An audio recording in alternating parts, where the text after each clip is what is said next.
নমস্কার বন্ধুরা। এতক্ষণে তো আমরা সবাই জেনেই গেছি যে আমাদের মধ্যে আমাদের প্রিয় অভিনেতা রাহুল অরুণাভ বন্দ্যোপাধ্যায় আর নেই। মাত্র ৪৩ বছর বয়সে শুটিং চলাকালীন এইভাবে সবার সামনে দিয়ে অ্যাক্সিডেন্টটা হয়ে গেল। সবার সামনে দিয়ে বলছি, মানে শুটিং চলছিল, মানে মিনিমাম ইউনিটের ৮ থেকে ১০ জন মানুষ তো নিশ্চয়ই ছিল সেখানে। ও তাদের সামনে দিয়ে এইভাবে হয়ে গেল অ্যাক্সিডেন্টটা, মেনে নেওয়া যায় না।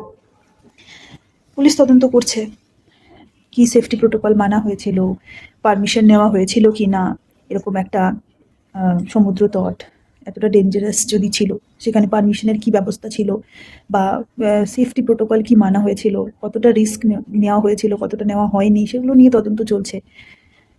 অলদো মানুষটা তো আর ফিরে আসবে না। আমি শুধু ভাবছিলাম, তার মতো একজন প্রফেশনাল লাইফেও যদি সেফটি নিয়ে এত গাফিলতি, তাহলে আমাদের মতো সাধারণ মানুষের লাইফ সেফটি নিয়ে কারোর তো কিছুই যায় আসে না।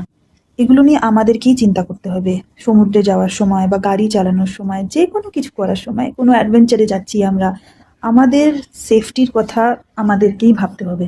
সেটা আমাদের জন্য কেউ ভেবে দেবে না।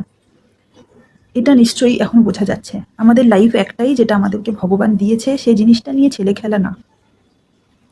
সো সেফটি ফার্স্ট, এই জিনিসটা আমাদেরকে মাথায় সবসময় রাখতে হবে। দ্বিতীয়ত যে কথাটা আমার মনে হলো যে আপনাদেরকে বলি, নিজেও ফিল করলাম, সময়ের কোনো দাম নেই। কখন কি সময় আসে, কতটা সময় আমাদের হাতে আছে, উই ডোন্ট নো, আমরা কেউ জানি না। তাই পরিবারকে সময় দিন আজই। যে কথাটা বলতে চান বলে ফেলুন আজই। সময় কারোর জন্য ওয়েট করে না। কারণ আমরা টাকা পয়সা, স্বপ্ন, চাকরি এগুলোর পেছনে ছুটে চলেছি, কিন্তু আমরা আমাদের পরিবারকে বা আমাদের আপনজনদেরকে ভালোবাসা প্রকাশ করতে আজকাল ভুলে যাচ্ছি, বা সময় পাচ্ছি না, বা এতটাই গ্র্যান্টেড নিয়ে নিয়েছি যে ভাবছি যে তারা তো আছেই, কিন্তু আমরা কতদিন আছি বা তারা কতদিন আছে তার কোনো গ্যারেন্টি নেই, সময়ের কোনো গ্যারেন্টি নেই। জীবনটা ক্ষণস্থায়ী, প্রত্যেকটা মুহূর্ত মূল্যবান।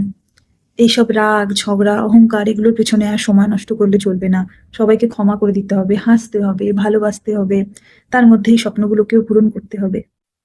জীবনটা খুব ছোট আর খুব মূল্যবান, এটাকে সুন্দর করে কাটান।